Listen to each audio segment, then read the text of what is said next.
What's up, people? All right, so I'm gonna go into like a little bit more detail on Adam and Eve story. So in the Bible, it tells you that God came walking in the cool of the garden, and He called out for Adam, and He said, "Adam, where are you?" And Adam came out and said he saw that Adam had fig leaves on around his private parts, and Eve had them on.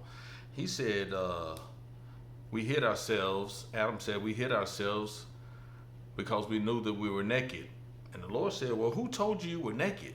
Did you eat of the tree of the knowledge of good and evil that I told you not to?" He said, "The woman you gave me did deceive me, and I did eat." And he looked at Eve, and Eve said, "The serpent beguiled me, and I did eat." And so that saying right there is really talking about not eating of a real apple, but it's like partaking of an apple, okay? Partaking of the apple at the center of the body, which are the ovaries, okay? And so they had sex. And when you go into the Anunnaki story, it says that Enlil came walking in the cool of the garden and called out for Adamu, which their names were Adamu and Tiamat. Okay, that was Adam and Eve, what Enki had created. And Enlil was mad because he didn't think that when Enki made these people to be workers, he didn't think they were going to be like Anunnaki, like knowing like the Anunnaki know. He said, "You have become to know like us." And so Enlil was really mad, and he called Enki the serpent. And so when you go into the Bible and you're talking about God and the serpent, you're really talking about Enlil talking about Enki. Because he was mad at his brother. You know, these brothers, Enki and Enlil. So you got to understand that the Bible is mixing these two gods together. Well, they're not really gods. They call themselves God. They made themselves into gods on our planet because they had the power to create us in their image and after their likeness is what they've done.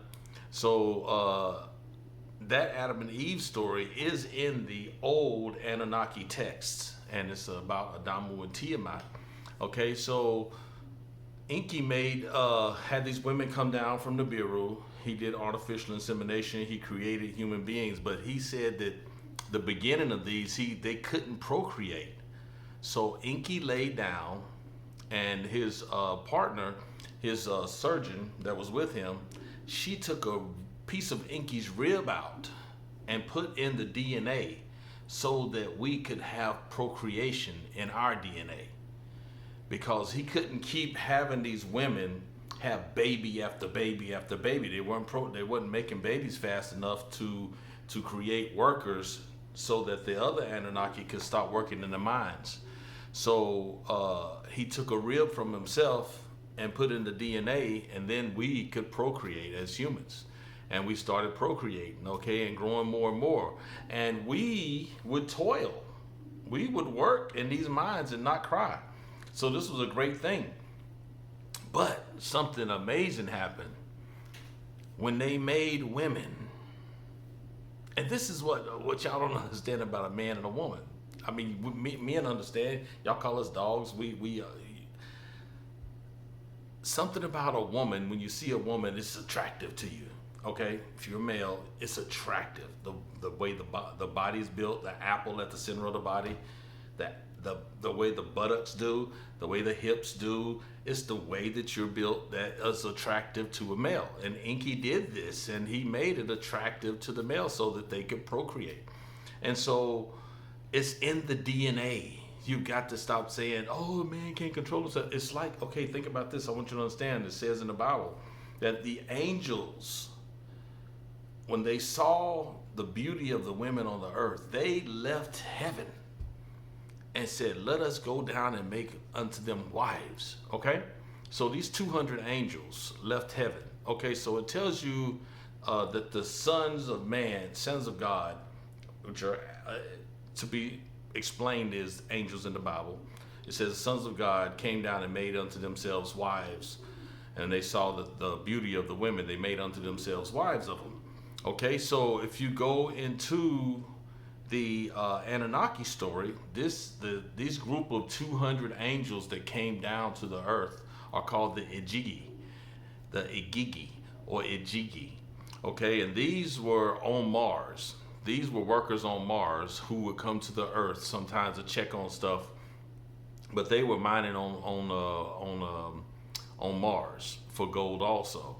Okay, so when they came down for a wedding because Enki had a son, the son of God, whose name is Marduk.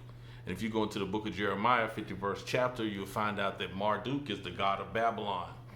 Because when they came down here, after they had procreated, have humans procreating and making more and more humans, they put themselves as gods over us. And they had regions that each god would reign. Like Marduk was the god of Babylon. Yah, Enki, his nickname is Ea, E-A, Yah. He was the god of Israel. Okay? Enlil was the god of a different region. And they had different regions so that they wouldn't fight amongst themselves. So they reigned in different places.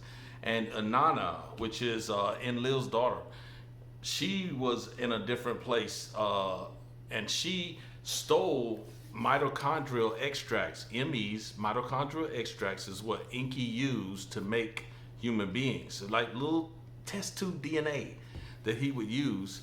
And this is how, in Noah's book, when we're talking about Noah, how the animals, 2 by 2, were brought into the ark. They weren't full-grown animals, folks. It was mitochondrial extracts of animals that were brought into this boat. Okay, they were brought into Noah's Ark, or Zasidra is what they call it. Okay, so you'd have these little test tubes that they would bring into the ship and to keep, because the deluge was coming. What was actually happening was, in the meantime, while they were procreating and going in and searching for gold and pulling it out of the mines, at the same time, it was a time for the 3,500 years that Nibiru comes around the earth and comes around through our atmosphere, and it was heating up our planet, and there was going to be a flood on this planet. And they knew it was going to happen because Nibiru was so close to the earth. It was causing earthquakes and volcanoes, and the ice shelf was going to break in Atlantis, and also in Antarctica.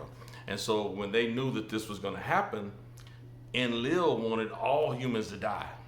Okay? He wanted all humans to, everything that Enki had made, he wanted it dead. But an angel, a personage, came to Enki in a dream and said, I want you to go to Zasidra and tell him to make an ark, make a boat, and tell him to build it within and without with pitch, and to make it a certain length. And he went to Zasidra in a dream and spoke to a reed wall. He had those reed wall between him and Zasidra.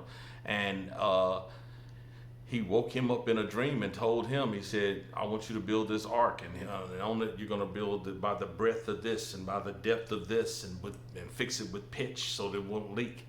So Zasidra woke up that morning, and Zasidra is the father of Japheth, Shem, and Ham. The Hamites, all the nations that are on the earth right now, came through Zasidra. Those are the ones he saved. So Noah saved himself, his 3 sons, and they all went into the ark, okay? And when they went into the ark, Enki gave them a stylus, and they took into the ark with them the mitochondrial extracts, one of each animal, a male and a female, in a DNA tube, so that they could replenish the earth afterwards. But Enlil didn't know that had happened, and this dude was hot. He was hot, okay, when he found out after the flood that humans were still existed. Now, Cain had a group of people, Cain and Abel, who were part of the first 2 that were born in Eden. Edin is the spelling of the word Eden in the Lost Book of Enki, okay, which is the Anunnaki book, okay, but we call it Eden, but it's the same pronunciation, Eden. Okay, so when Cain and Abel, Cain was born, and he was a tiller of the field. Okay, he worked the field with animals and growing food. Abel was more like a house boy. He was like mama's boy. He sang, he drank, he did music, he danced, uh, and he was in charge of like sheep and herding and stuff like that. And so they came down to have a feast one time, and Abel was joking with Cain about how I make food for the Anunnaki. The Anunnaki love me most of all because I am able to feed the heroes. He said, and when Cain could not bring forth vegetation from the ground from his toil and stuff, and he held back a part of his offering to the Anunnaki, he was cursed for that. Okay? Like the Bible tells you that Cain did, if the Lord said, Cain, if you do right, won't you be saved too? Won't the Lord love you too? But it's the same. Oh my God, it's two different stories. It's the same story, but it's so much more on each one. And so this little thing between Cain and Abel was they used to Abel brought this thing on himself because he used to make fun of Cain because everything that Abel did prospered, and he made fun with Cain, and he did it to Cain one time too many, and Cain took a jawbone and beat this dude in the head till he died. But as soon as he saw the blood come out of Abel's head, he said, Abel, my brother, what have I done? Oh my God, he sat there and cried. He sat there and cried. And then one of the women who had come down from Nibiru, from Anunnaki heaven, saw it in a dream. And she woke up out of her dream and she said, oh my God, Enlil, we got to tell Enlil, get Enki, Abel is dead. And they said, what? Has there been a murder? This is the first time an Anunnaki had murdered someone on the earth. Okay? And so we'll get deeper into this as number 4 comes on.